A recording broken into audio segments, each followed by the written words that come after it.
pemerintahan itu ya tata kelola pemerintahan. Cuman penggunaan kata ini biasanya mencampur. Pemerintah kinerjanya tidak baik. Tapi kalau pemerintahan kinerjanya tidak baik, itu kadang banyak terminologi kata yang sangat mudah. Pemerintahan sebenarnya tata kelola juga.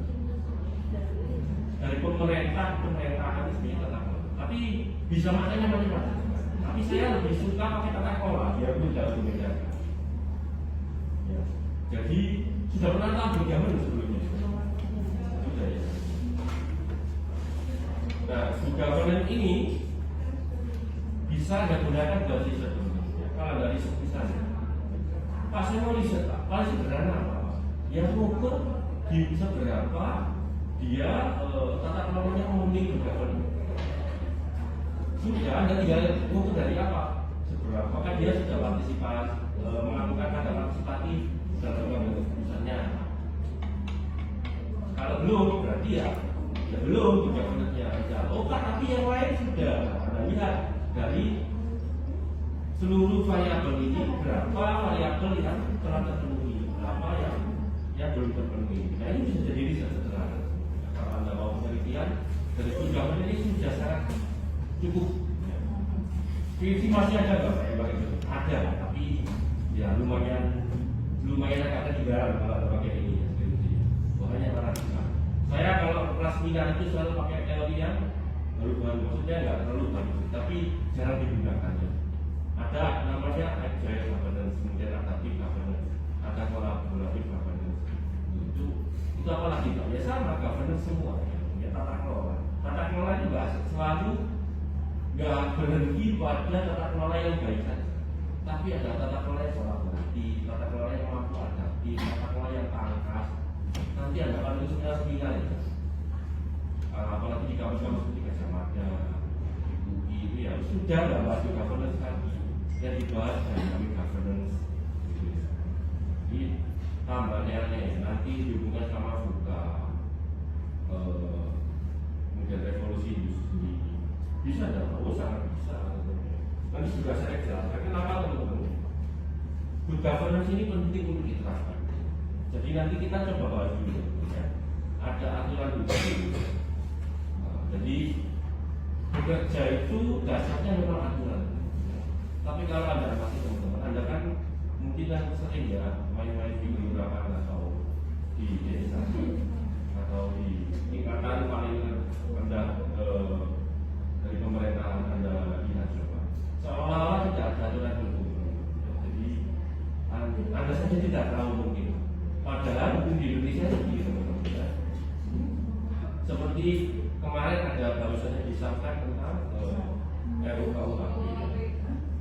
Mungkin ada santai-santai saja, tapi gini, aturan di Indonesia itu semua masyarakat itu diasumsikan tahu hukum. Jadi nggak iso kalian misal ini kan ada kasus ya. Anda tahu kalau yang sering naik gunung itu kan ada gas apa yang buat itu loh, apa di kompor itu yang itu kan bisa diisi pakai LPG. Tapi itu nggak boleh sebenarnya secara hukum. Itu ilegal. Satu ketika ada yang usaha kayak gitu kecil, isinya cuma 10.000, murah banget, jauh dari yang agak masalah. Kemudian dia ditangkap. Orang pasti nganggapnya karena dia jual lebih murah daripada pasaran. Enggak sebenarnya, tapi dia melanggar hukum karena nggak boleh LPG itu disalurkan tanpa uji resmi. Sebenarnya sederhana itu, tapi kan kadang orang menghubungkan sama harganya murah.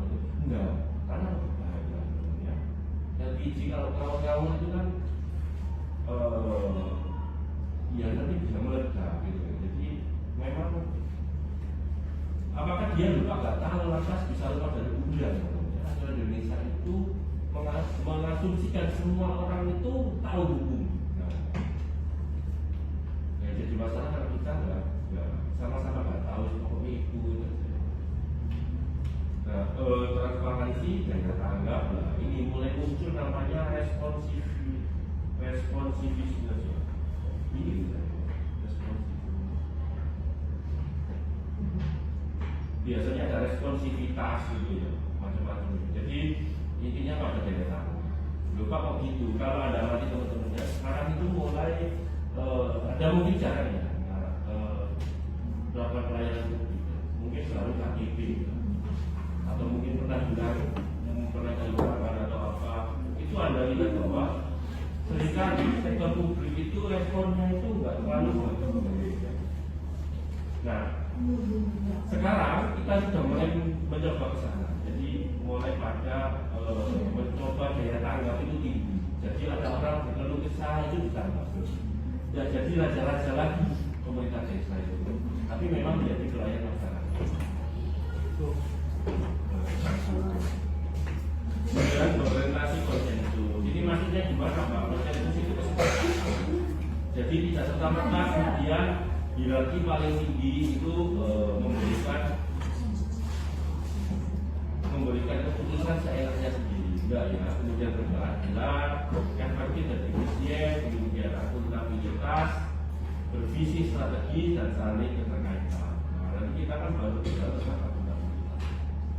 Nah, teman-teman, kira-kira kenapa negara-negara itu kok menerapkan juga? Pak, sebelum ini apa yang diterapkan? Ya bisa jadi BPPT kayak ini, tapi tidak ada konsep juga yang dipakai untuk mengatur negara. Nah, teman-teman, ternyata setelah banyak negara menerapkan ini hasilnya apa? Ada riset teman-teman.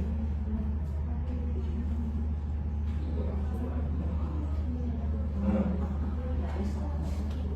jadi ini tahun 19